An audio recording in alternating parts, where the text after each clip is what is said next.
Entonces, llega algo que va a cambiar totalmente el rumbo de lo que es la historia de la informática y va a ser, evidentemente, la Internet. ¿Y qué es la Internet? No me voy a hacer como muchas bolas para definir esto, ustedes mejor que nadie lo saben. Eh, y acá copio la definición que, que tenemos en Wikipedia, ¿verdad? Es un conjunto descentralizado de redes de comunicaciones interconectadas que utilizan la familia de protocolos TCP. Este, digamos, es el número de identificación que cada dispositivo tenemos dentro de toda la red de Internet, lo cual garantiza que las redes físicas heterogéneas que la componen constituyen una red lógica única de alcance mundial. Internet, ahora, digamos, accedemos por muchas formas, sobre todo por conexiones inalámbricas, pero Internet, al final de cuentas, y después de los años que lleva en funcionamiento, al final Internet es una red física. Existen cables submarinos que conectan países con países, continentes con continentes, y cada país, digamos, que está conectado, ya distribuye a sus distintos usuarios. Entonces, al final, Internet sí es una red física de cables que se pueden ver, digamos, de alguna manera, y que es lo que hace funcionar. En muchos casos han habido países que por alguna cuestión de mantenimiento o algo, estos cables se han roto, entonces quedan prácticamente desconectados, pero eso es, digamos, el Internet en términos generales. Eh, Acá tenemos un mapa de una recreación, digamos, de cómo se vería Internet o cómo se ve Internet ya estructurado como un mapa. Vemos que al final de cuentas también tiene esa forma como de rizoma precisamente, que va creciendo para distintos lados y que no tiene aparentemente un centro, porque bajo esos conceptos fue que fue creado de alguna manera Internet.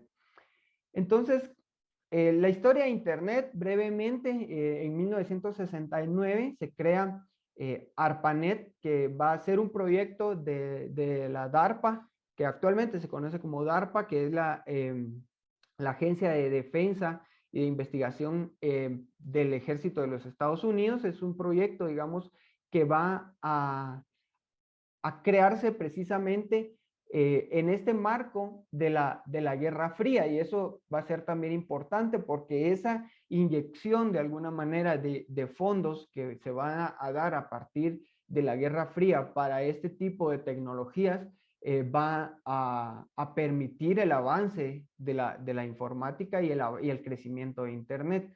Entonces, al final de cuentas, se crea esta red de ARPANET, que va a conectar dos puntos precisamente en California, y aquí es donde empieza, digamos, ya a mencionarse California como uno de los centros, digamos, uno de los centros medulares del capitalismo digital.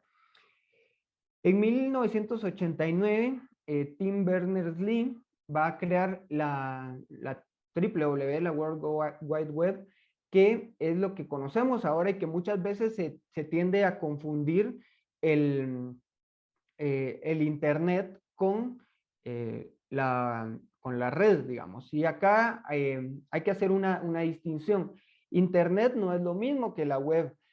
¿Por qué? Porque Internet, al final de cuentas, es esa gran red de computadoras conectadas unas con otras, pero que al final de cuentas eh, está desordenado, está básicamente todos los datos dispersos por ahí, y el gran aporte que va a hacer Tim Berners-Lee al Internet, al desarrollo de Internet, es utilizar estos protocolos para organizar y que sea más fácil poder acceder a las páginas web que se estaban dando ya en ese momento. Antes de esto había que escribir directamente la dirección, que podían ser caracteres, digamos, larguísimos, de distintos caracteres, entonces era muy poco práctico poder navegar en la web.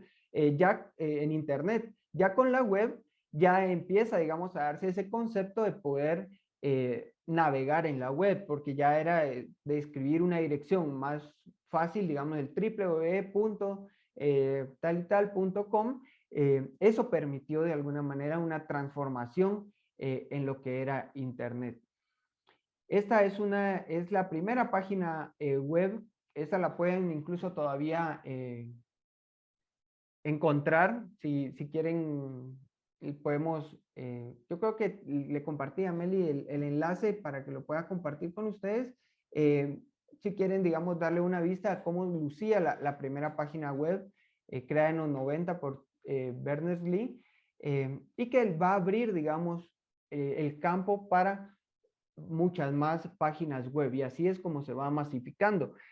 Aunado a esto, empieza a crecer ya para estos años el imperio de Microsoft, y Microsoft va a sacar un producto que va a ser el Internet Explorer, que va a ser el que va a competir contra un navegador que se llamaba Netscape, que eran, digamos, quienes estaban disputando la carrera por ser los primeros exploradores de la web, es decir, interfaces gráficas con las cuales se podía interactuar y dar, digamos, mayor facilidad al usuario común de navegar en Internet. Entonces, eso creo que también hizo aportes, pero a la vez fue fomentando el crecimiento descomunal de una corporación como Microsoft, porque Microsoft se apoderó básicamente de los buscadores y de los navegadores de Internet, porque venía incorporado totalmente en el paquete de Microsoft. Entonces, a diferencia de otras opciones, había que comprarlos. Este Internet Explorer venía de regalo cuando se compraba una licencia de Microsoft. Entonces, así fue como se empezó a popularizar su uso, y fue como quedó ya como el explorador de Internet. Luego ya vendrían, digamos, otros, pero eso sería más adelante. Durante muchos años, Microsoft tuvo básicamente el control de la distribución de los exploradores de Internet.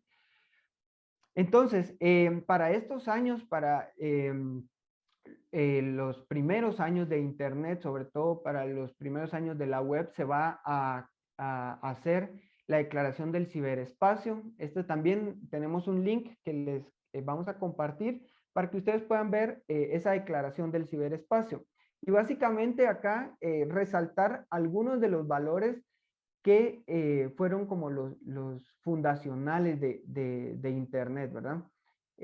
Evidentemente, Internet ya no está ni cerca de estos valores que promulgaban estos primeros científicos que fueron los fundadores de Internet, porque tomemos en cuenta que hasta este momento eran básicamente centros de investigación, universidades, científicos, como físicos, matemáticos, que utilizaban la red para comunicarse, y que de alguna manera son los que garantizaron que la red aún sea gratuita. Por ejemplo, Berners-Lee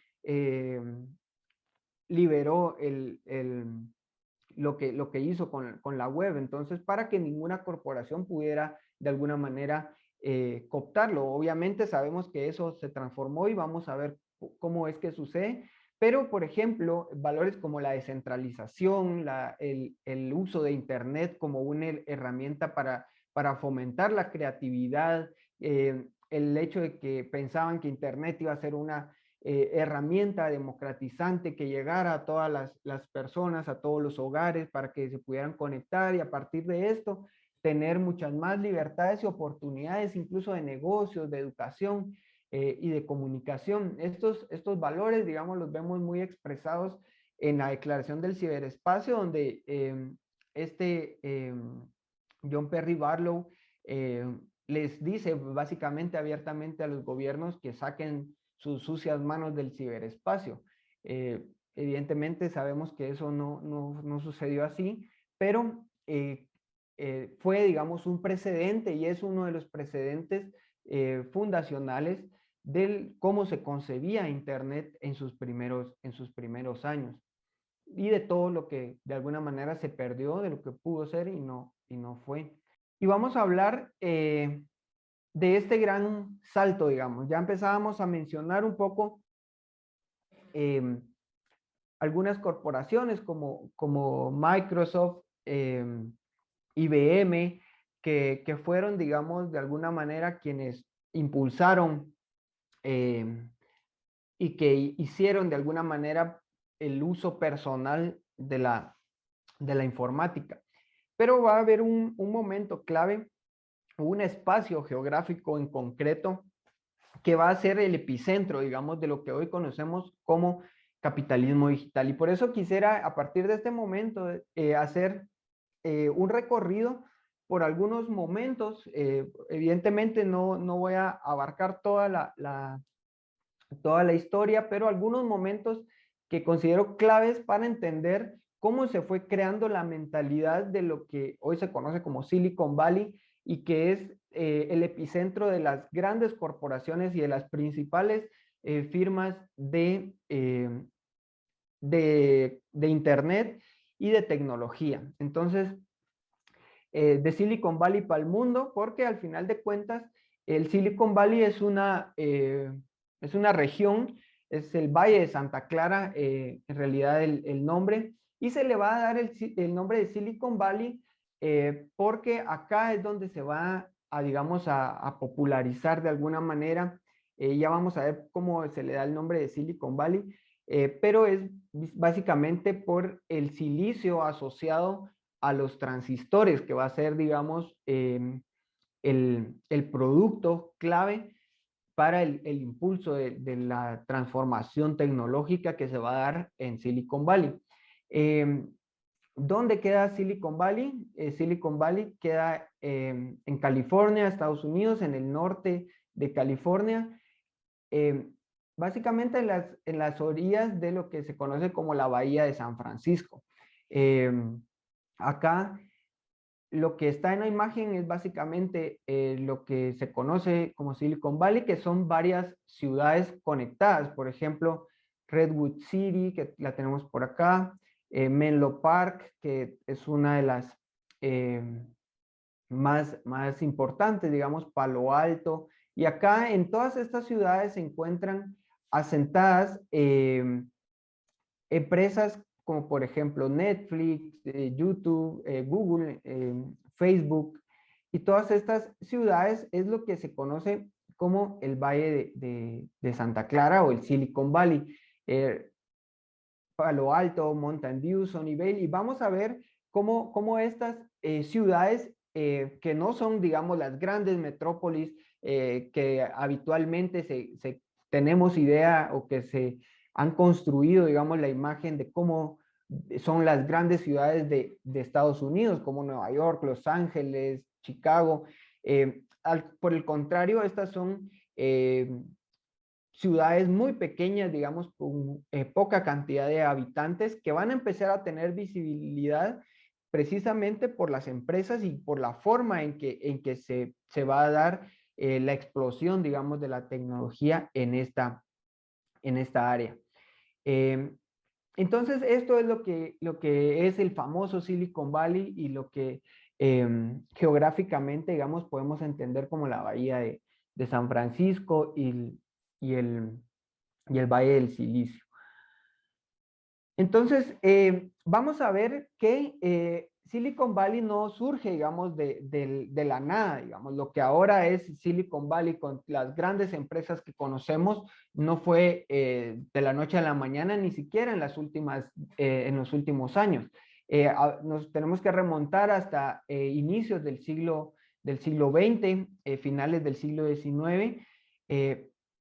Por ejemplo, en San José, California, se va a dar la primera estación radial de los Estados Unidos y se van a hacer las primeras transmisiones de radio desde acá. Entonces, eso ya ponía, digamos, en el centro de la discusión y el debate tecnológico a esta ciudad. Recordemos que esta parte era lo que se conocía como el lejano oeste y van a empezar a llegar personas de distintas partes de Estados Unidos a tratar de generar nuevas formas de obtener dinero, porque recordemos que para esas épocas era la costa este la que generaba, digamos, mayor rentabilidad para Estados Unidos. Entonces, el oeste estaba como olvidado, era como las tierras con calor, muy agrestes que nadie quería. Entonces, muchos empresarios empezaron a sentarse en este lugar tratando de encontrar, digamos, nuevas formas de obtener dinero. Para 1939 ya se va a fundar ya en Silicon Valley esta empresa que es HP, que es Hewlett Packard, que va a ser, digamos, una de las más populares hasta el momento y que probablemente muchas y muchos de ustedes tienen en sus manos en este momento y están conectadas desde un dispositivo como una HP. Va a ser en 1939 que van a iniciar ellos como una empresa que le va a trabajar principalmente al ejército de Estados Unidos por cuestiones en el marco de la Segunda Guerra Mundial, principalmente radares y equipos de artillería van a ser manufacturados, digamos, y desarrollados por HP. Entonces, vemos que ya hay, digamos, una consecución, digamos, de eventos tecnológicos que van a poner ya en el centro de la discusión a Silicon Valley. Para esos años, para finales del siglo XIX, se va a fundar en Estados Unidos la American Telephone and Telegraph, que al día de hoy se conoce como AT&T, que va a ser la empresa que va a fundar Graham Bell, bueno, hay debate ahí, pero es el que tiene la patente, digamos, el que a su nombre está la patente del teléfono. Entonces ya los teléfonos y telégrafos ya eran, digamos, una tecnología que se estaba expandiendo por Estados Unidos. Y acá viene algo muy importante, porque estas empresas, al crecer, empiezan a invertir en investigación y desarrollo, y eso va a ser algo bastante importante porque es el que le va a dar el impulso de alguna manera al desarrollo científico que se va a dar. Para esos años, AT&T va a crear los laboratorios Bell en 1925, que van a ser uno de los laboratorios con mayor relevancia, tal vez no solo en el mundo de la informática, sino en el mundo de la ciencia. Han salido muchos grandes descubrimientos, digamos, o avances tecnológicos acá en estos laboratorios.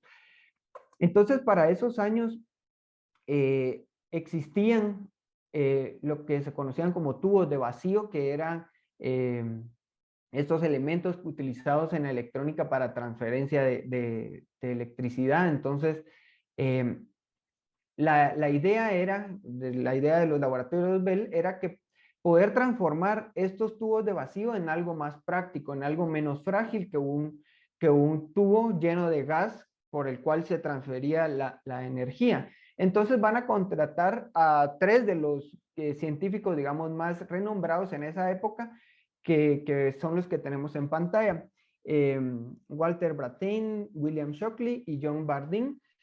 Van a ser los que finalmente van a ser reconocidos los tres, pero principalmente el trabajo, digamos, y el trabajo experimental y teórico lo hicieron Brattain y Bardeen, pero Shockley era uno de los científicos más reconocidos de esa época, entonces al final él era el jefe, digamos, de los otros dos, entonces a los tres se les atribuye la invención del transistor.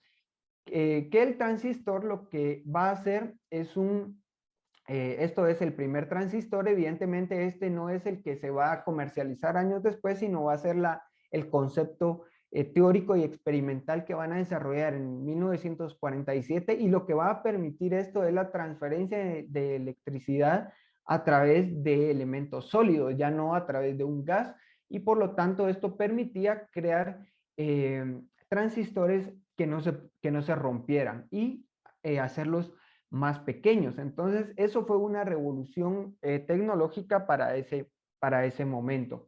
Y acá ya empieza a darse, digamos, un patrón en la forma en que se va a concebir Silicon Valley. Esto no está sucediendo en Silicon Valley, hay que decirlo, esto está sucediendo en la otra costa, pero va a ser un paso importante porque luego de sus estudios, William Shockley, que al parecer era un tipo muy amargado, que nadie lo quería y que tenía muchos problemas dentro del laboratorio, renuncia y se va a querer fundar su propia empresa de transistores. Entonces encuentra, y acá viene una de las fórmulas claves para entender el capitalismo digital y principalmente la lógica de Silicon Valley, que es un científico con muchas ambiciones de querer seguir experimentando y con mucho ego, digamos, a nivel académico, se suma con una persona que tiene mucho dinero y ansias por hacer más dinero y hacer crecer su capital. Entonces, Arnold Beckman le va a proponer a William Shockley crear su propia empresa de transistores y así es como nace Shockley Semiconductor Laboratory, que es la empresa que va a fundar William Shockley para hacer transistores. ¿Y por qué es importante esto? Porque William Shockley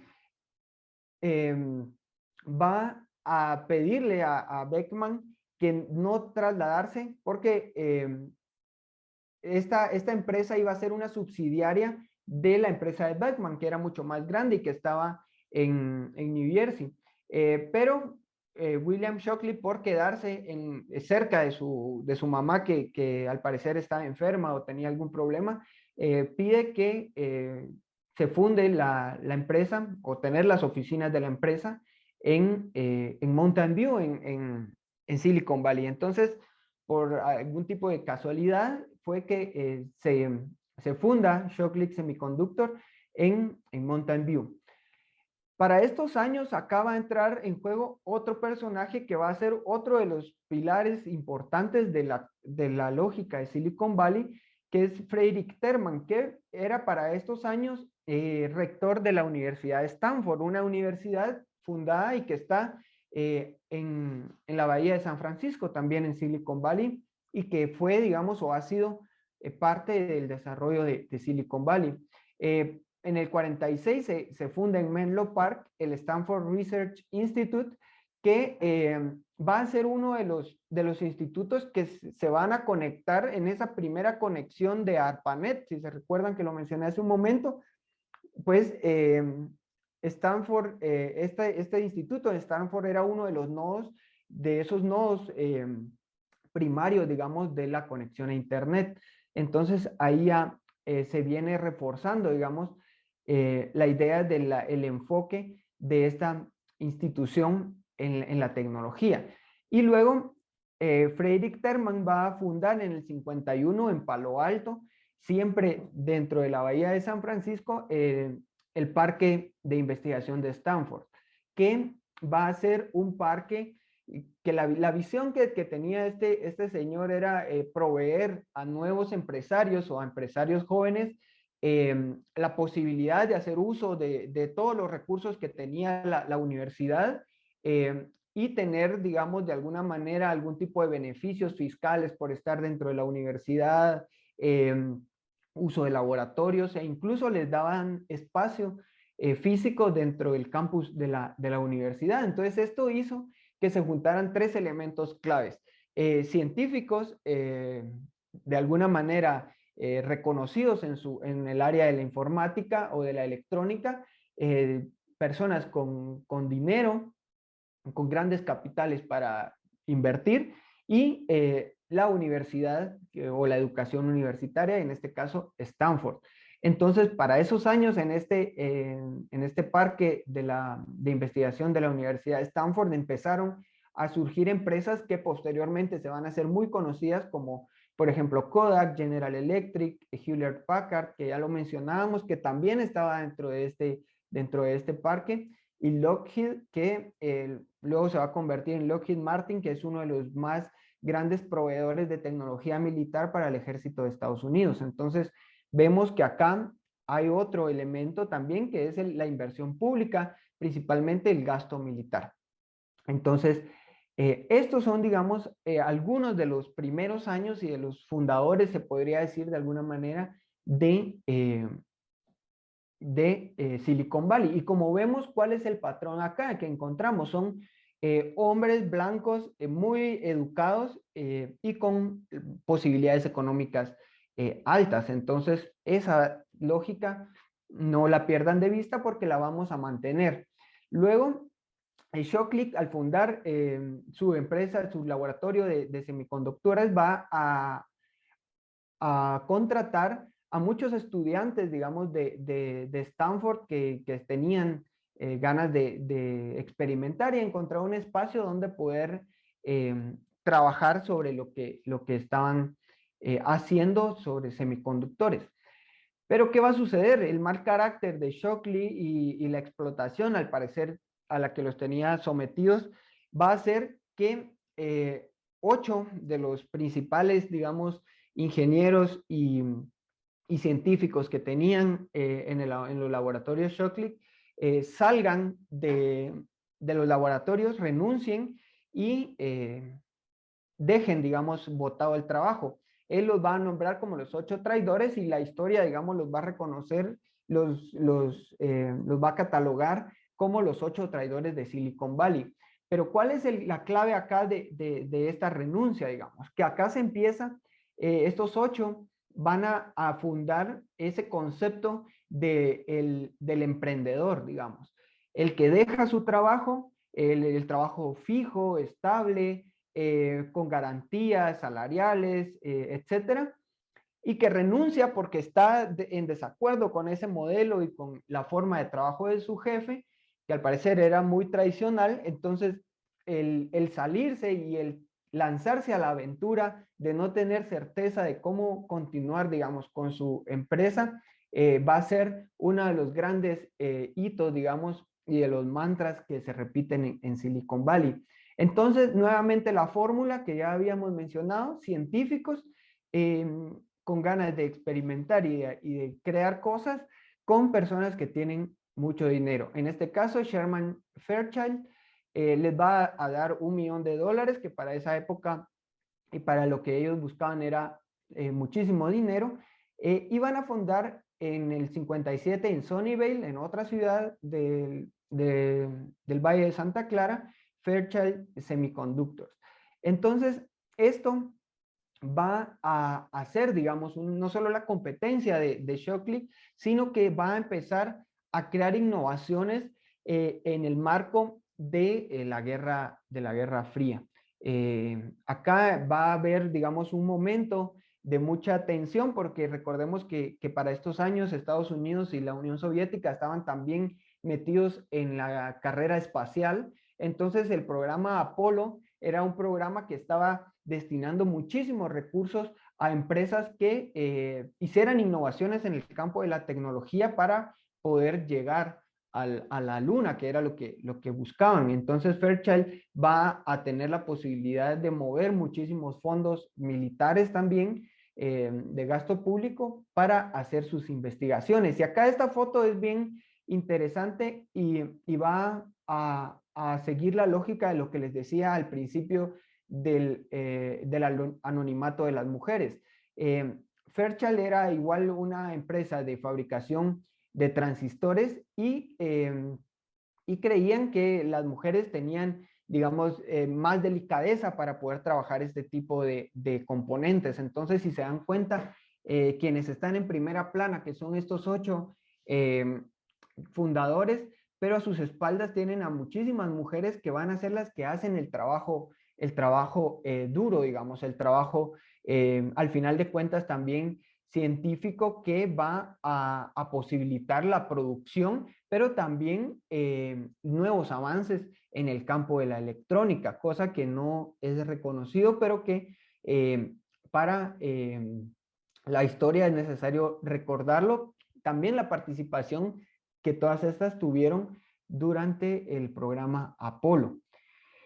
Entonces, ¿qué sucede? Nuevamente se da una ruptura dentro de estos ocho traidores que Shockley había nombrado.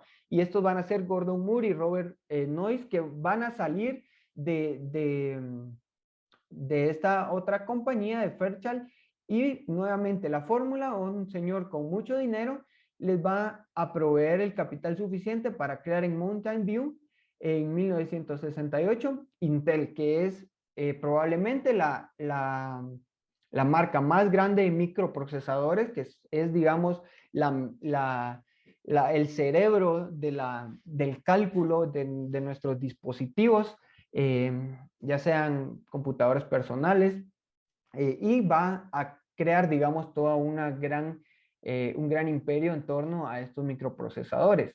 Nuevamente vemos que se repite esa fórmula de las mujeres relegadas a un papel más de operarias que de creadoras.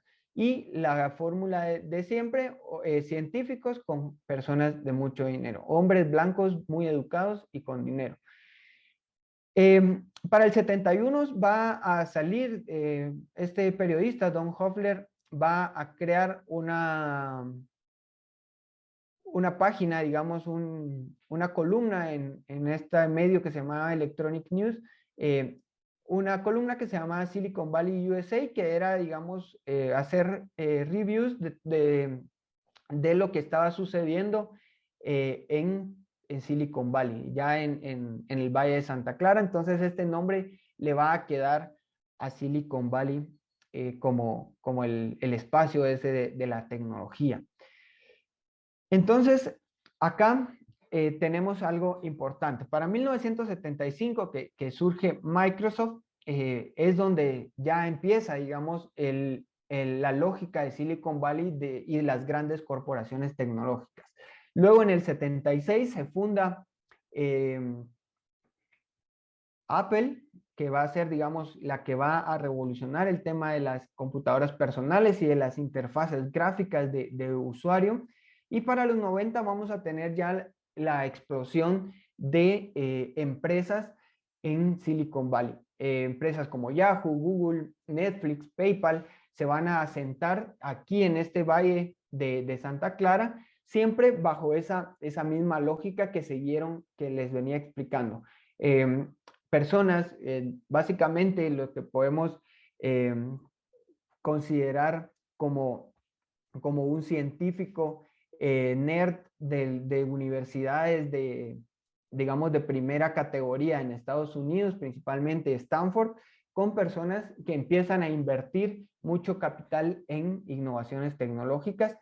Y luego para el 2004 es donde se da, digamos, la gran transformación de Silicon Valley y de la lógica de acumulación de estos, que va a ser la creación de Facebook.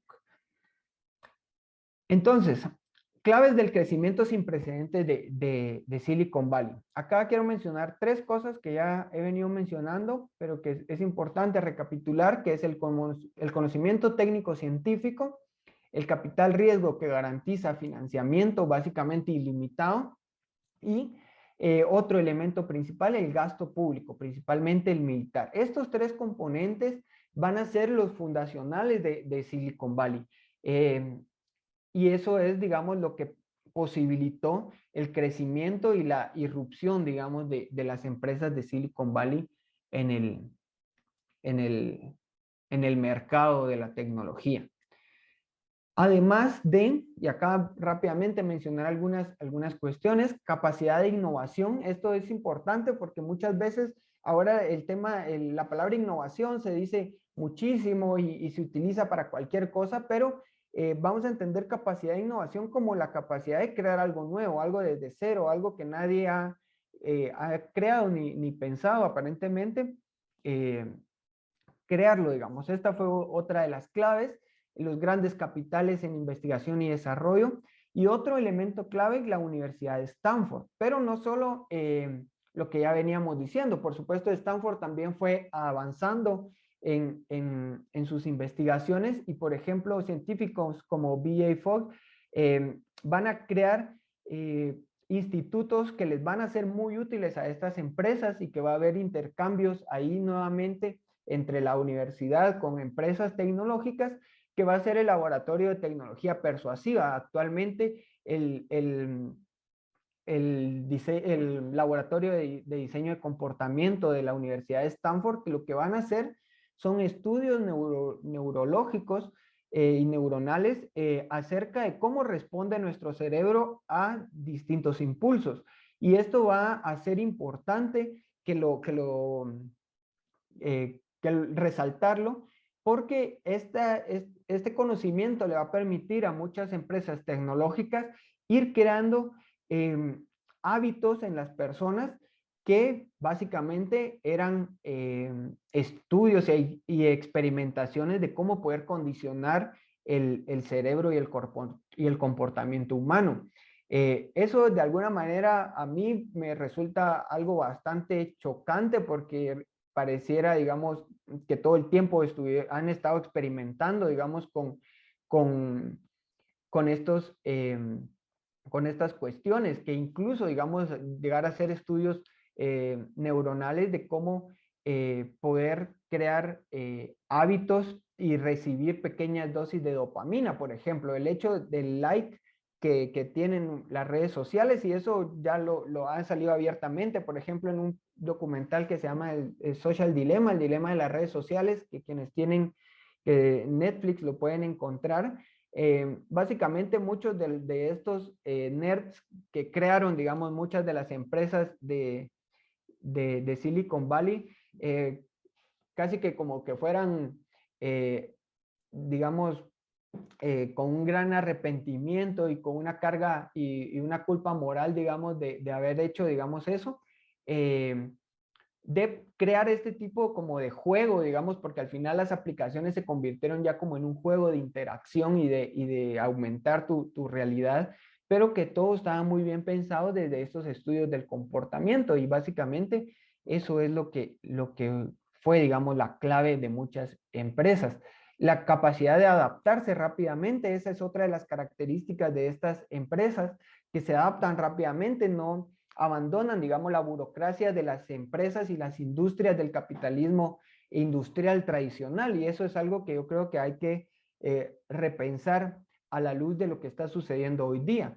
Nos quedamos muchas veces con la idea de la corporación o de la fábrica o de la industria que se habló en el siglo XIX o en el siglo XX. Sin embargo, ahora estas empresas se adaptan rápido, se mueven más rápido, no dependen de la burocracia, están hechas para crecer rápido. Otro elemento que posibilitó esto fue la masificación de los teléfonos inteligentes y de las PC portátiles. Los capitales riesgo que ya mencionábamos, la escalabilidad, es decir, negocios que están hechos para crecer. Están diseñados así desde su concepción, y por eso es de que se mueven muy rápido, no son la clásica corporación que necesita, digamos, como moverse lentamente para ir avanzando, que era, digamos, como el miedo del capitalista del siglo XX, ¿verdad? Como acaparar todo para moverse despacio pero certero. En cambio, acá el tema riesgo va a ser algo que va a estar, digamos, dentro de este mundo de Silicon Valley, el siempre arriesgarse, el apostar dinero, el tomarse esto como apostar y darle dinero a muchísima gente para que en una de esas una idea pega y me puedo volver millonario. Esa es la lógica, digamos, de muchos inversionistas.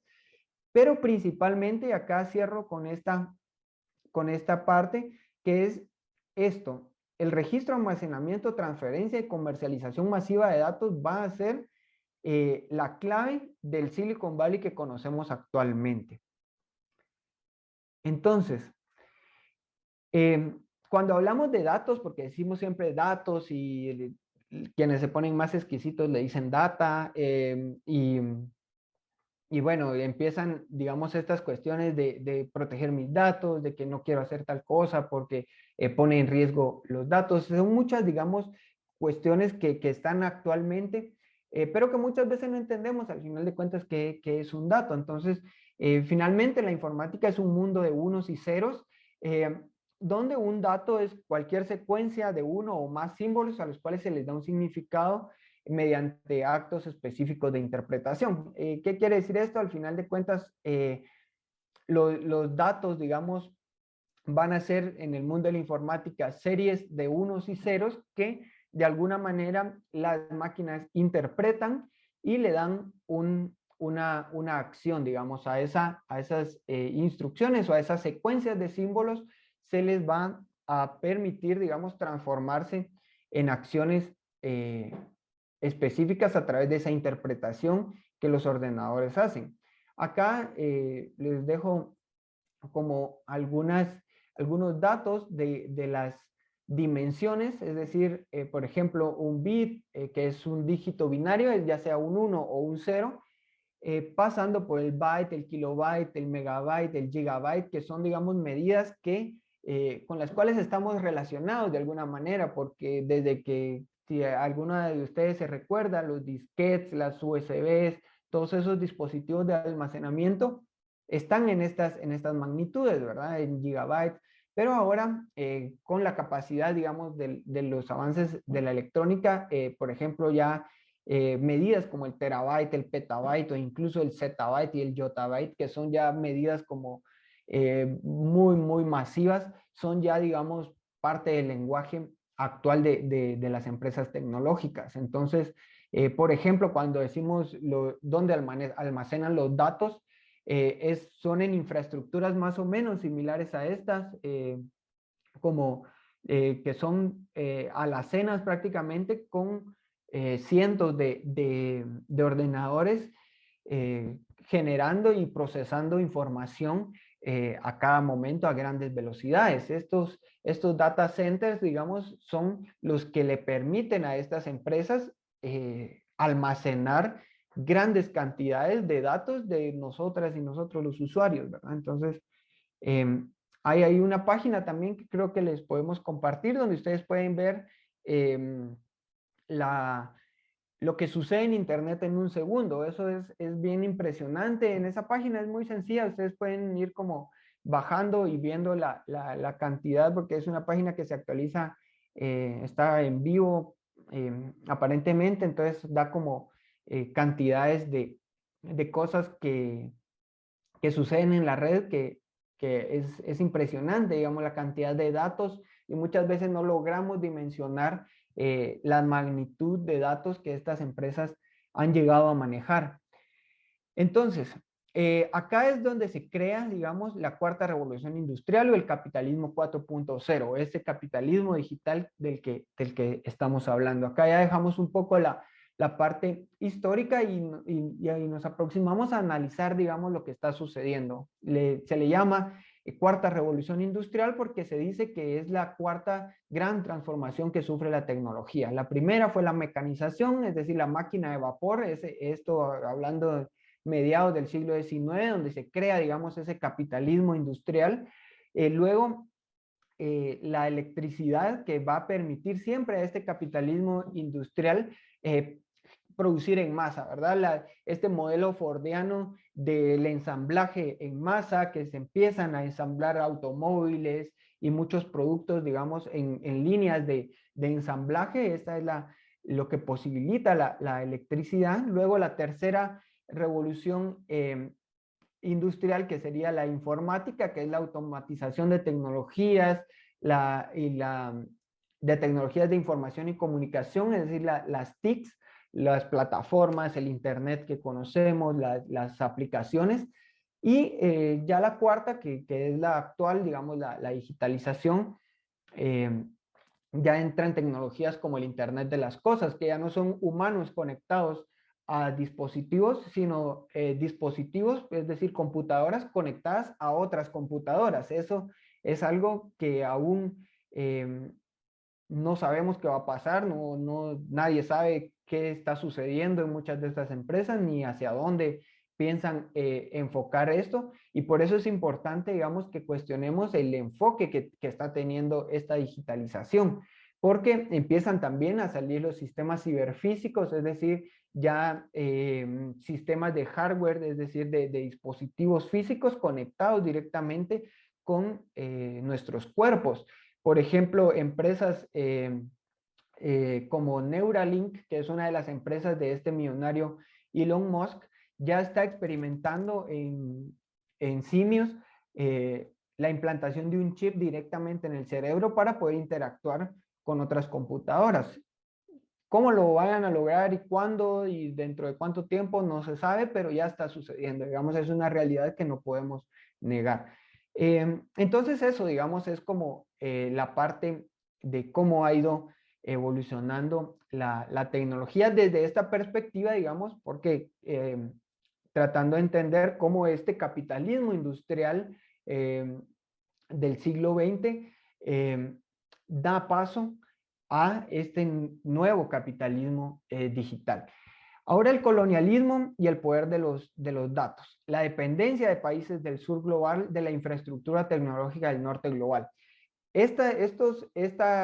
Lo que sucedió en Silicon Valley, lo que permitió que estas empresas acumularan tanto poder, principalmente fue esa acaparación de la infraestructura tecnológica y posteriormente de nuestros datos. Acá están en esta imagen las ubicaciones de los centros de datos de Google.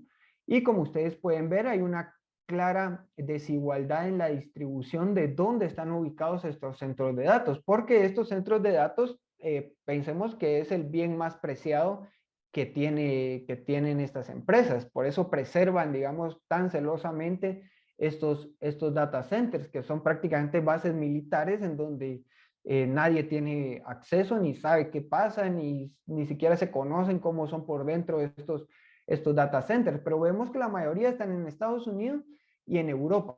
Y no en cualquier país de Europa, si nos damos cuenta es en el norte de Europa, en los países más industrializados y con mayor poder político de Europa y el mundo. Entonces, esto, digamos, nos da la lógica y nos indica cómo ha ido creciendo esta digitalización. Luego, la dependencia de servicios que tenemos, principalmente países del sur global, que dependemos del Internet de alguna manera y de los servicios que proveen estas empresas, y no para todas y todos es fácil como decir, bueno, abandono Google, abandono estas plataformas y me sumo a otras. Ya vamos a ver por qué. Y luego, este colonialismo se expresa también en la disputa del eje Estados Unidos-China y esta nueva guerra fría por los datos, ¿verdad? Estados Unidos con las grandes corporaciones como Google, Facebook, Amazon, frente a China, que está también disputando el espacio digital con grandes corporaciones también como Huawei, TikTok o Alibaba.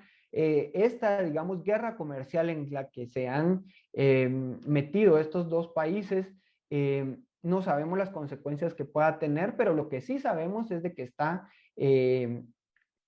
colonizando, digamos, y condicionando la forma en que concebimos Internet. Si se dan cuenta, acá ya es totalmente algo diferente a lo que Berners-Lee esperaba o que estos fundadores esperaban de Internet. Acá ya estamos hablando de gobiernos y grandes corporaciones disputándose por datos y con tecnologías como el 5G que han dado mucho de qué hablar, esa disputa va a continuar. Principalmente China, que es el país que más avances han tenido sus empresas en la eh, consolidación de esta nueva tecnología, va a tener de alguna manera o tiene la vanguardia en esta tecnología y por eso de alguna manera otras empresas de Estados Unidos han visto condicionadas, digamos, sus esfuerzos para tratar de alcanzar a estos gigantes chinos. Entonces,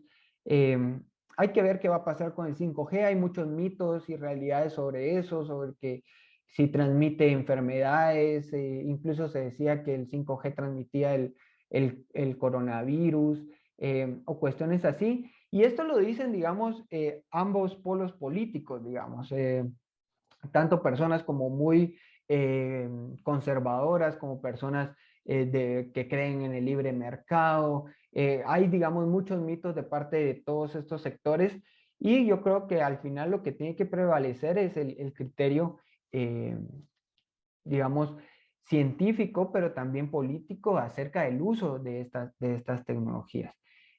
Voy a ir avanzando. Ejemplos donde se evidencia el colonialismo digital y el poder de las empresas. Y aquí se los voy a mencionar rápido para que ustedes puedan tomar nota y luego busquen, digamos, recursos que les pueda ayudar para entender estos casos, porque vemos que son casos que han condicionado y que ponen en cuestionamiento muchos de los parámetros eh, democráticos y comerciales eh, que se tenían por sentados. Por ejemplo, el caso de Cambridge Analytica, esta empresa consultora que manipulaba datos de Facebook para intervenir en las preferencias políticas de muchos países y así lograron, digamos, influir en muchas eh, elecciones en Estados Unidos, incluso el Brexit también se dice que estuvo tocada por la manipulación de datos de Cambridge Analytica. Es un caso muy interesante que pueden buscar. El caso de Wikileaks es otro caso muy interesante, pero sobre todo muy injusto en contra de Julian Assange, que un periodista que filtra de alguna manera o expone los abusos que el gobierno de Estados Unidos y muchas empresas estaban realizando con crímenes de guerra, manejo de datos, etcétera. Y todas esas filtraciones, digamos, hace que actualmente esté preso. Pasó muchos años como protegido de la Embajada de Ecuador en Londres. Y luego finalmente lo entraron a sacar y Estados Unidos pide su extradición, pero básicamente esa extradición implica eh, su muerte o la tortura o qué sé yo, qué pueda suceder. Eh, Otro caso interesante es el de Aaron Swartz. Eh, Hay un documental que está en YouTube que se llama El Hijo de Internet, que es muy interesante y realmente se los recomiendo. La historia de Aaron Swartz es muy triste al final porque vemos cómo el poder de los gobiernos y de las empresas dieron a Aaron Swartz el castigo ejemplar de cómo iba a ser castigado todo aquel que intentara atentar contra la acumulación de datos de las empresas. Aaron Swartz es un estudiante, digamos, genial en el tema de la, de la informática y la programación. Descargó algunos catálogos de las empresas, de las revistas científicas más importantes y caras del mundo, y esto le costó, digamos, una persecución como pirata informático y un pleito legal que al final terminó en su suicidio. Entonces, vemos ahí la fuerza que tienen estos casos.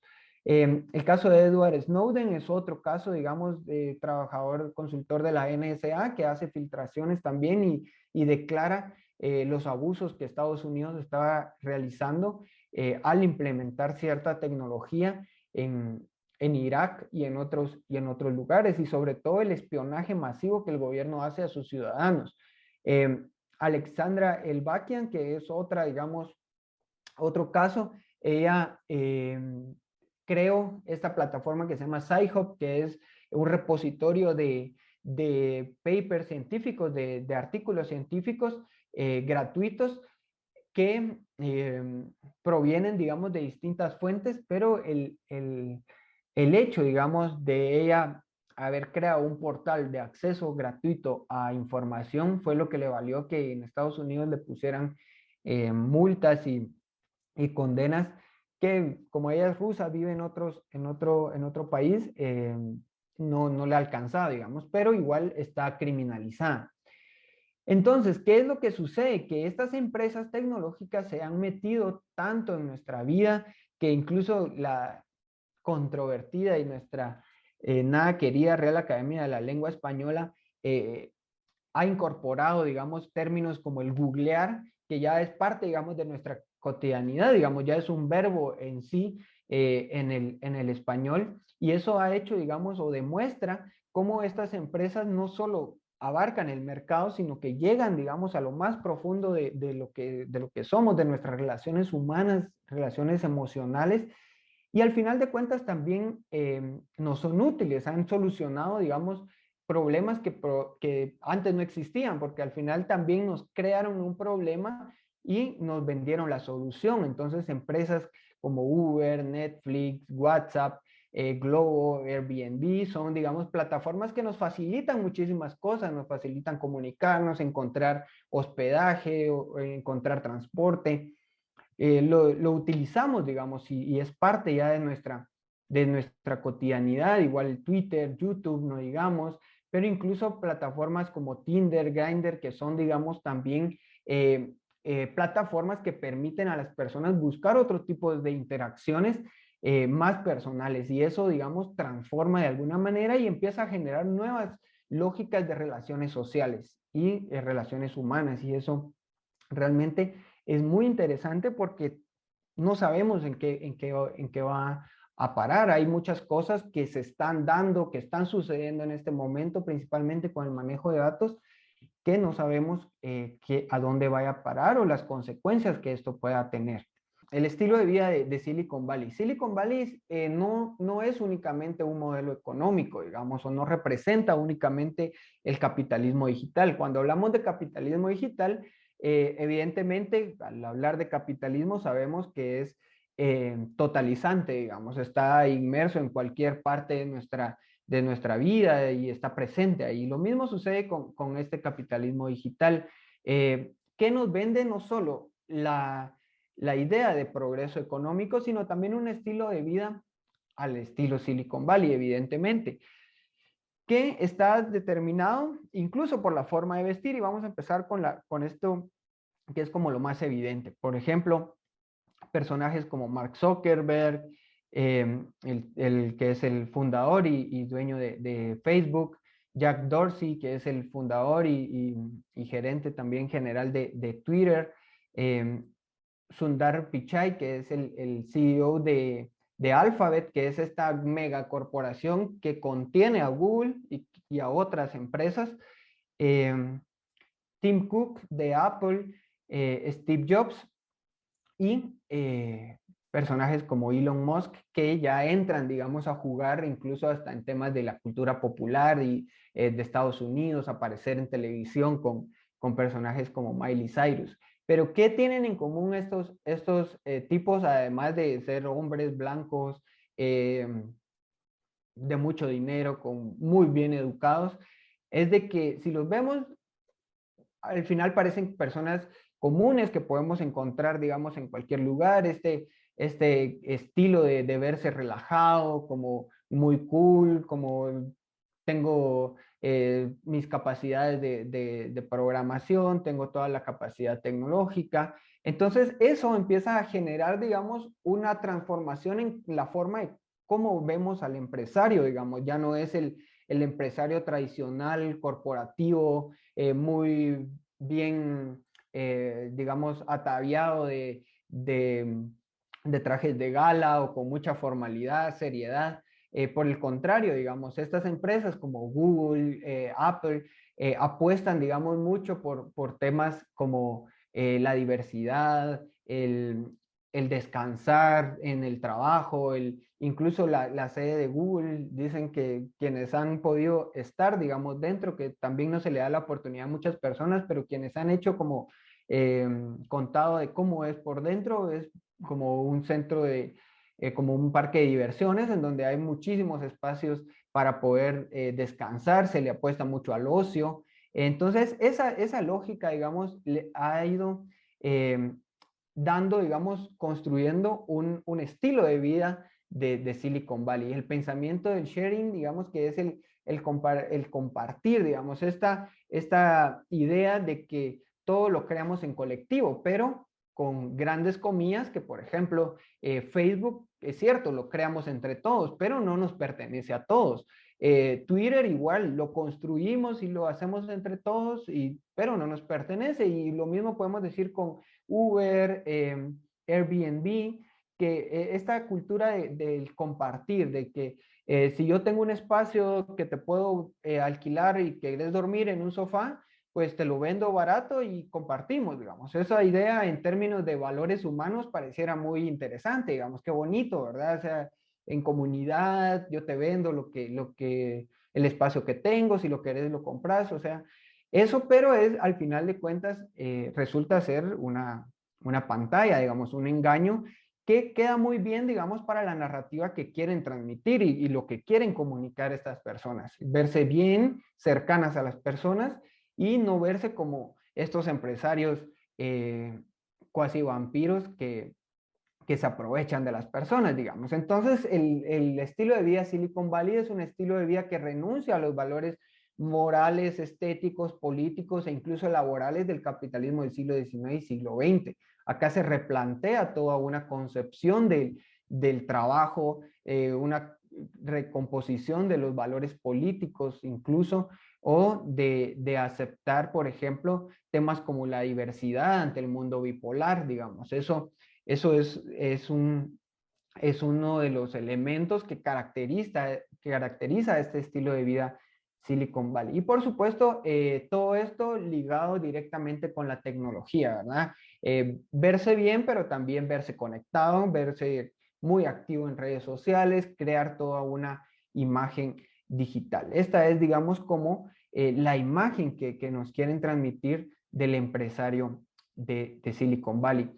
Y las tergiversaciones y trampas, principalmente en países del sur global, esto se ha traducido, por ejemplo, en querer replicar los modelos de negocio de Silicon Valley.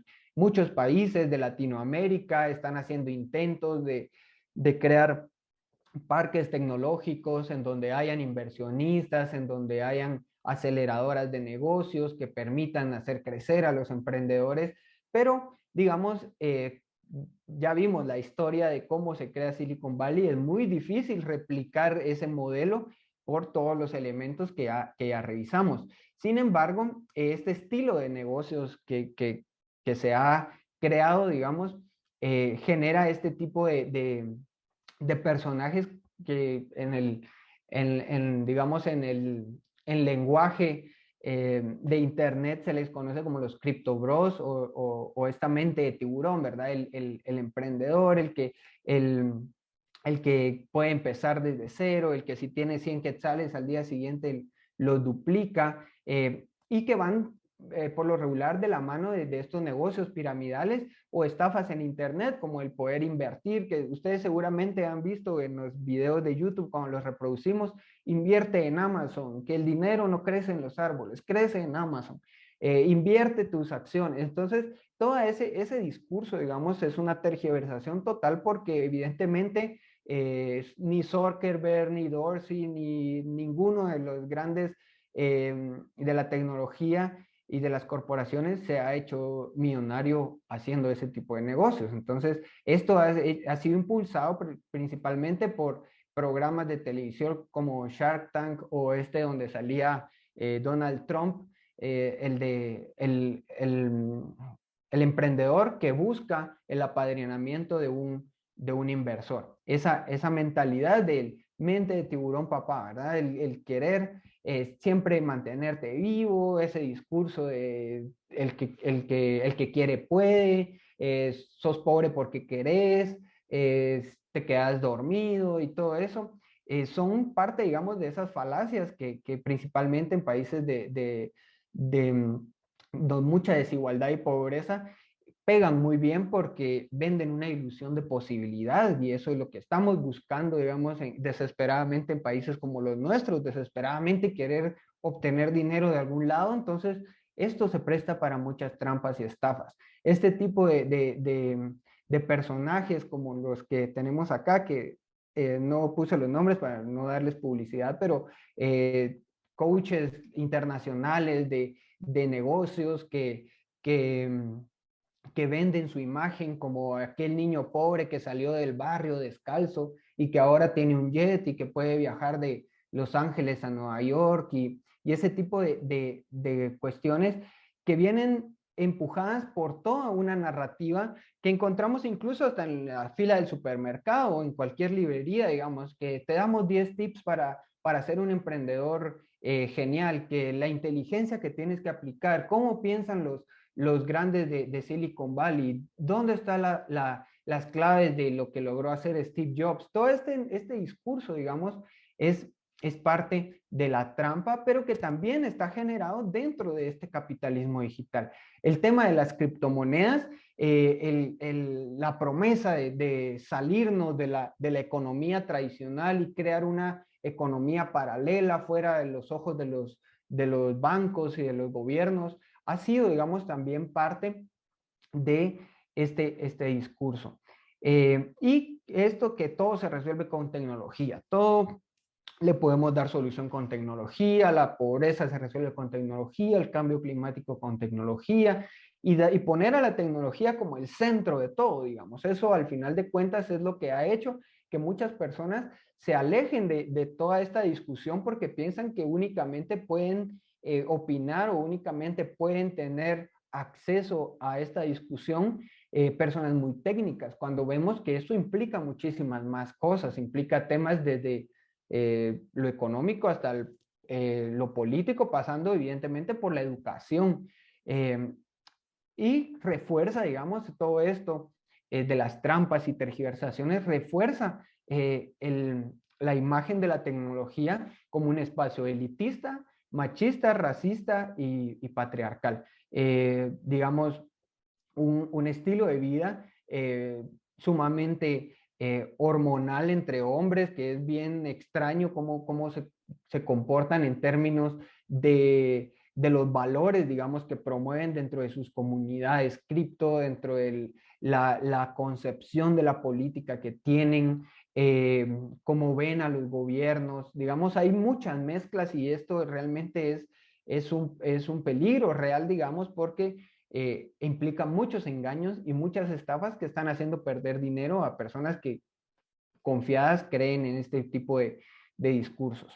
Entonces vemos cómo el Internet ha ido cambiando. Cambia el Internet desde el primer Internet que era utilizado únicamente para comunicación, enviar y recibir correos, ese primer Internet como muy primigenio, digamos, que tenía muchos valores de esperanza para la humanidad y de democratización, que se va a transformar con el Internet de la información, este Internet de las plataformas, el Internet de las redes sociales, que ya no solo textos, sino también imágenes, videos y otro tipo de datos.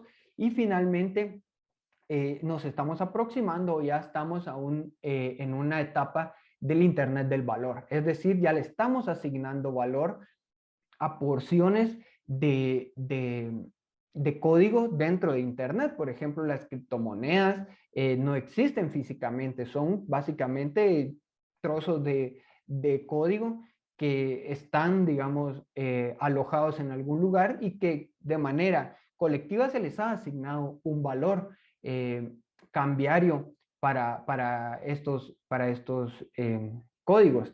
Los NFT, que quizás los han escuchado, es esta nueva tendencia, digamos, dentro del arte, que básicamente todo lo que sea digital lo puedes certificar a tu nombre desde un tweet, una fotografía, lo puedes certificar a tu nombre por cuestiones de derechos de autor e incluso puedes vender esta certificación y así se han dado casos, por ejemplo, de ventas de millones de dólares por un tweet, por ejemplo. Jack Dorsey hizo un NFT con el primer tweet de Twitter y lo estaba subastando. No sé si al final lo vendería, pero está, digamos, dentro de esa lógica de que ya no, el Internet ya no es solo para comunicarnos, no es solo para acceder a servicios, sino que ya generamos valor y le asignamos valor dentro de Internet. Eh, el capitalismo de vigilancia, que es básicamente lo que hemos venido hablando, vigilancia masiva de parte de gobiernos y grandes corporaciones, que está llegando a nuestros países del sur, como Guatemala, con el aumento de cámaras en espacios públicos para dar sensación de seguridad. Eso, por ejemplo, es algo que está creciendo de manera muy acelerada en Guatemala, impulsado desde el Ministerio de Gobernación, desde municipalidades, desde eh, eh, pequeños sectores, digamos, dentro del gobierno que están montando todos estos centros de vigilancia masiva de la ciudadanía y que lo venden como la seguridad, ¿verdad? Si hay más cámaras, vamos a estar más seguros, cosa que no tiene correlación ni hay datos que lo sustenten sobre el decir que más cámaras hacen que haya menos delitos.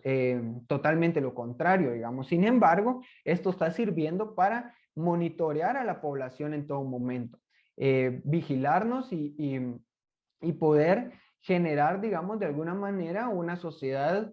Ya alguien mencionaba a Foucault y sucede eso, ¿verdad? El estar constantemente vigilados.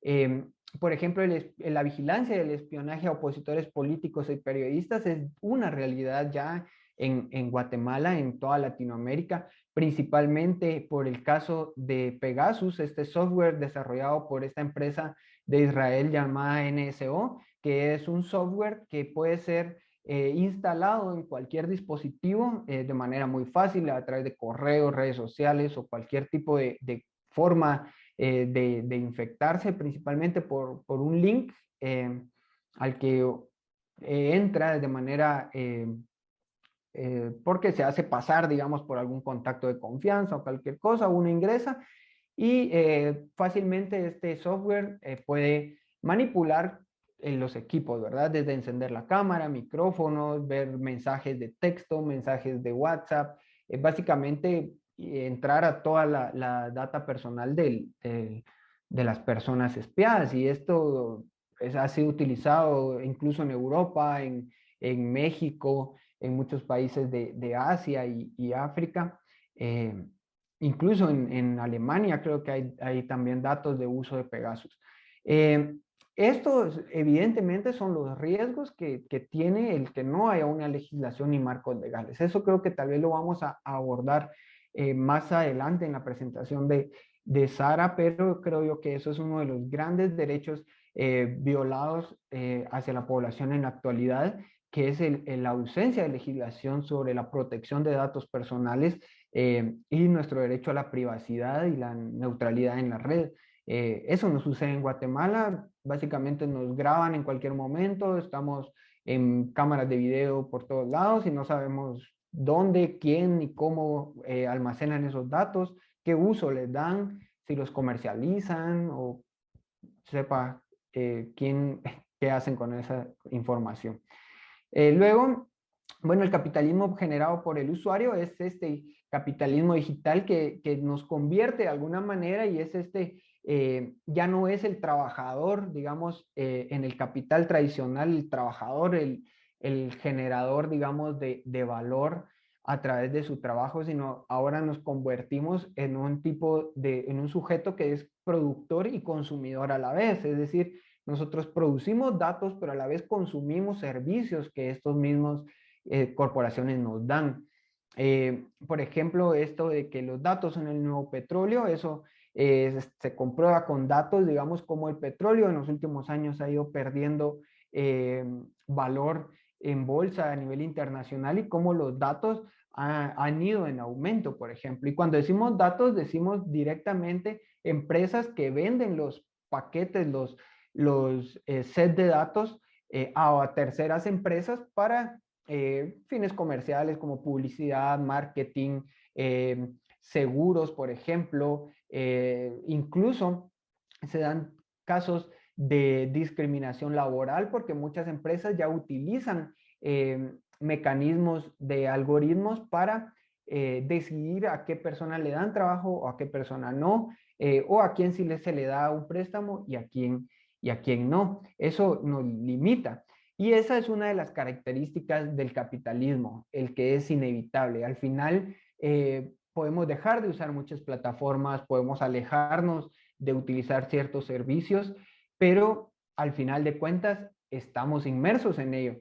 El hecho que yo no utilice determinada plataforma no quiere decir de que no hay acceso, digamos, a mis datos, porque tengo datos en el gobierno tiene datos de mí, las empresas tienen datos de mí, la SAT tiene datos de mí, por todos lados tenemos datos personales, incluso biométricos que, que están dentro, digamos, y que son parte de lo que constituye, digamos, ese petróleo, ese nuevo combustible para el capitalismo actualmente. Entonces, es realmente un modelo totalizante que está presente en muchas partes de nuestra vida. Consecuencias del capitalismo digital, rápidamente, apropiación del conocimiento común, es decir, aprovecharse de lo que generamos todas y todos como personas usuarias, la falsa ilusión de que únicamente lo privado genera tecnología, cuando ya vimos de que la inversión pública ha sido uno de los grandes motores de esto. El desgaste ambiental y humano, eso es innegable, digamos, como al final este capitalismo digital también genera una gran huella de carbono y a nivel humano, por ejemplo, todas las consecuencias emocionales o físicas o psicológicas que podemos tener dado el uso de estas plataformas. El modelo actual de digitalización refuerza las desigualdades históricas y genera nuevas, eso ya lo hemos venido platicando. Es un modelo racista, patriarcal y violento, es un modelo hermético y oscuro, es decir, no sabemos qué sucede en el centro de estas corporaciones, es realmente muy difícil que se sepa algo sobre estas empresas, ni siquiera cuando buscamos el servicio al cliente, ni siquiera es, digamos, probablemente una persona quien nos conteste. Esto pone en riesgo el modelo de democracia actual, ya veíamos casos como el de Cambridge Analytica, que trastoca en sí muchas de las democracias aparentemente más sólidas, se ven cuestionadas por el manejo de datos y por esta incursión de las plataformas y el uso masivo de datos. Eso genera formas diferentes de construir criterio y atenta contra los derechos humanos. Y algo que se menciona muy seguido, que es el desempleo, que este capitalismo digital va a generar más desempleo porque se están automatizando más, más trabajos. Entonces, pero creo que el desempleo hay que darle, digamos, algún matiz, porque al final de cuentas, esto, digamos, también trastoca al capitalismo tradicional, porque si nos ponemos estrictos, digamos, con la teoría y, y, y vemos cómo planteaba, por ejemplo, Marx la liberación del sujeto del capitalismo, era cuando se eliminaba el trabajo. Entonces, el hecho de que no haya, de que haya desempleo, al final de cuentas, eso se genera, digamos, pero es una parte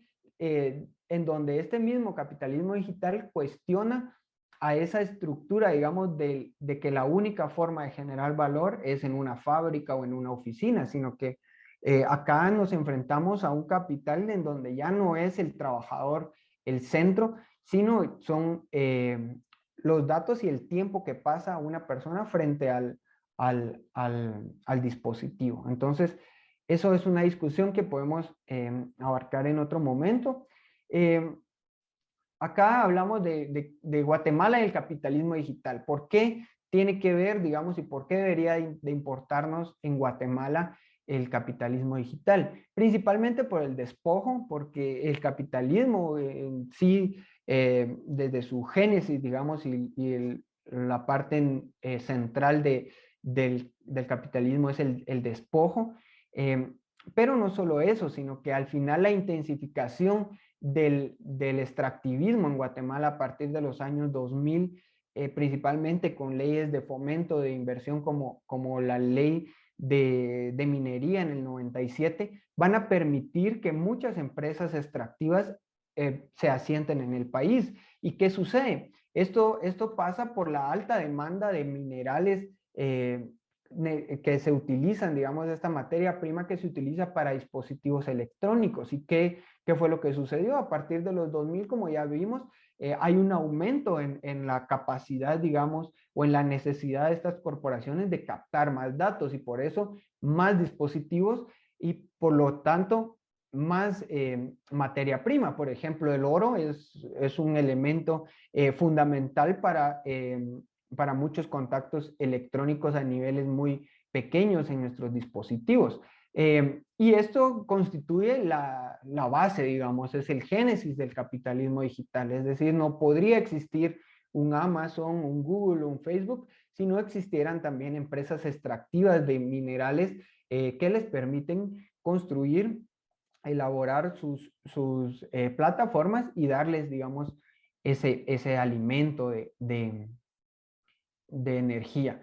El Internet en países del sur es deficiente, digamos, esto es en contraposición a lo que extraen, lo que recibimos como países del sur es deficiente, tenemos una Internet sesgada y sumamente controlada. Tenemos una mala calidad del Internet, eso es innegable, que las empresas, las pocas empresas que tenemos en el mercado dan un mal servicio y eso no es casualidad tampoco, digamos. Y acá viene uno de los grandes debates, que cuando decimos démosle la espalda al capitalismo digital, dejemos de utilizar ciertas plataformas, nos encontramos con que para muchas personas en países como Guatemala, en donde la desigualdad y la pobreza es muy profunda, la única opción que muchas personas tienen para acceder a datos de Internet es a través de estos paquetes que venden en donde dan aparentemente gratis plataformas como Facebook, Twitter, WhatsApp o correo electrónico que al final de cuentas es como te liberamos esto, pero nos entregas tus datos. Entonces, para muchas personas no es posible pagar, digamos, Internet aparte para utilizar otro tipo de servicios. Y esta es una de los grandes, digamos, contradicciones porque ¿quién se puede oponer a lo gratuito? Digamos, el hecho que te den WhatsApp gratuito hace muy difícil de que las personas quieran utilizar otra plataforma, porque si es gratis y me funciona, no tengo la necesidad de moverme, digamos, y esa es la lógica de la cual se aprovechan. Los planes de Microsoft para Guatemala, esto se los vamos a dejar en un enlace porque en este comunicado que lanza Microsoft respondiendo de alguna manera al llamado que la vicepresidenta actual de Estados Unidos hace, responde diciendo de que van a trabajar para dar internet gratuito a más personas en el país, pero no dicen realmente qué es lo que ellos están ganando, ¿verdad? No, no hay nada gratis, como coloquialmente se dice, si el producto es gratis es porque tú eres el producto, ¿verdad? Entonces, eso trastoca las bases del capitalismo digital, ya lo decíamos, cuestiona la relación capital-trabajo, ya no es el proletario, ya no se realiza en el trabajo y esto es algo que se había llegado a un acuerdo en el siglo XX, que lo necesario para que el ser humano o la persona se realizara como individuo es que tiene que trabajar y todos tenemos que trabajar y de alguna manera tanto ambos polos durante la Guerra Fría lo aceptaron, digamos, tanto el capitalismo como en el socialismo se entendía que había que trabajar y eso era, digamos, un acuerdo en donde el trabajo, digamos, se constituía como ese centro medular de las personas. Pero Timo Down, un autor alemán que habla sobre la economía digital, dice, la revolución histórica de la productividad que trajo consigo el uso capitalista de la tecnología revela la posibilidad de un comunismo de la automatización y de la pereza.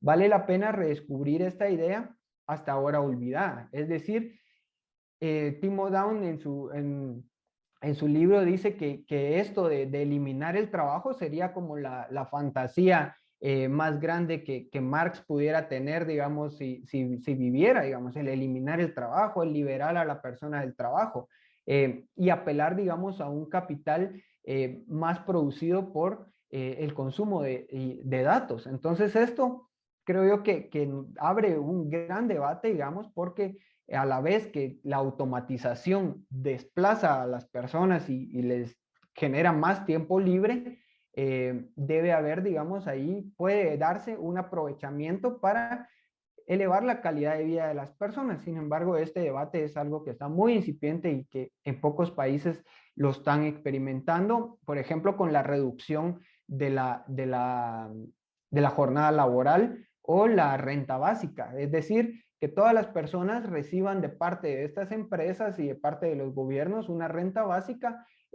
básicamente para no hacer nada, tener el derecho a la pereza, el derecho a no trabajar y que esa renta sea pagada con el tiempo que nosotros invertimos en estar en plataformas. Entonces, eso lo dejo ahí, digamos, como un tema que se podría seguir explorando.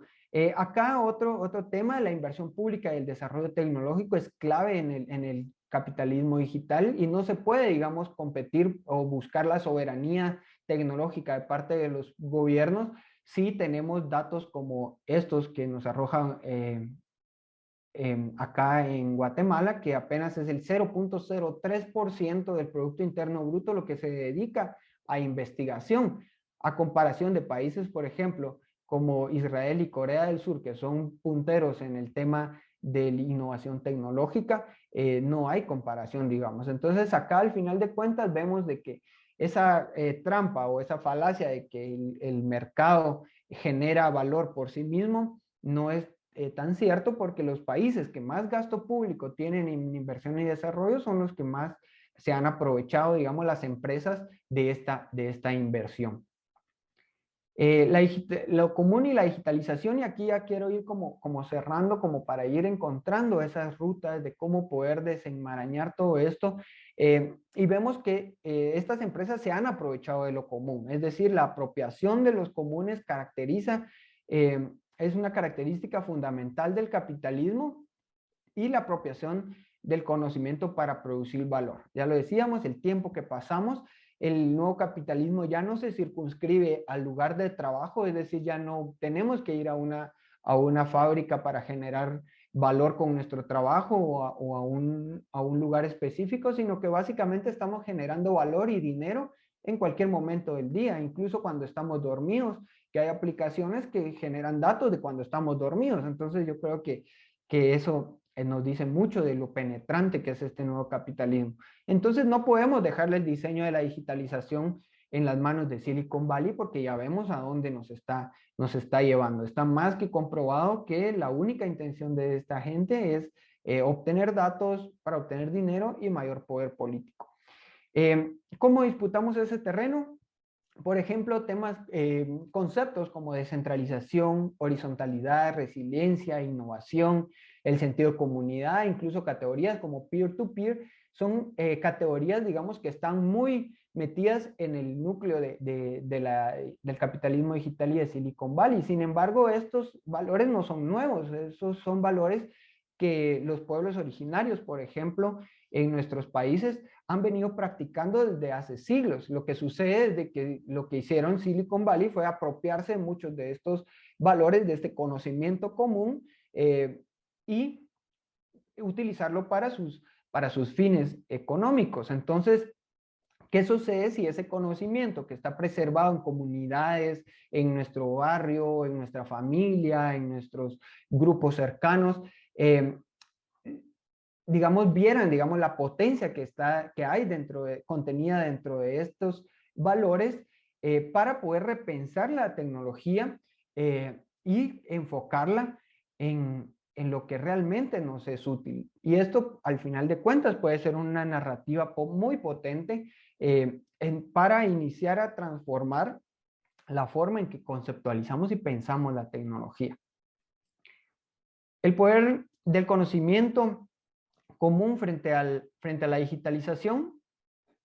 Acá replantear nuestra relación con la tecnología tal como debemos replantearla con nuestro entorno natural, es decir, la crisis climática es un problema que está, digamos, totalmente ligado al desarrollo tecnológico. Entonces, al final no es al querer cuestionar o enfrentar el capitalismo digital, no solo tenemos que cambiar nuestra forma de relacionarnos con nuestro entorno natural, sino también cómo nos relacionamos con la tecnología, qué uso le damos a la tecnología, y por eso nosotros pensamos que es necesaria la politización de la tecnología para poder hacerle frente de alguna manera a esto. Y acá dejo dos citas de Gladys Zull, que ella habla, digamos, y ha escrito mucho sobre las tramas comunales, que son precisamente ese conocimiento popular, ese conocimiento ancestral, el conocimiento de las comunidades, no solo originarias, sino también comunidades urbanas, comunidades estudiantiles, etcétera, que guardan, digamos, cierto conocimiento colectivo que al final de cuentas se puede activar para distintas cuestiones. En el caso de los pueblos originarios, estos conocimientos son los que les permiten enfrentarse a la fuerza, digamos, de las empresas extractivas, pero también es el mismo conocimiento que le permite a las personas organizarse para hacer una feria o la solidaridad que se encuentra, por ejemplo, al momento de algún desastre natural o, por ejemplo, lo que mueve a las personas ya en el tema tecnológico incluso, cuestiones y propuestas como las radios comunitarias, es decir, el uso y la apropiación de tecnología a partir de estos valores comunitarios. Creo que ahí están las claves, no hay que buscar más allá, no tenemos que tratar de inventar algo nuevo, quebrarnos la cabeza con algo que no existe, sino que pueden prestarle atención a, a ese conocimiento, a esos valores que pueden ser la clave o que son la clave de una relación distinta con el entorno natural y con la tecnología. Y bueno, acá llegamos con las últimas reflexiones. Yo creo que bueno, ha sido una presentación bastante larga, que espero que haya sido también de su provecho y que podamos a partir de estas ideas, que evidentemente no son ideas definitivas ni mucho menos, sino que son ideas que dejo planteadas para que vayamos discutiéndolas en los distintos momentos y en los procesos que vienen por delante.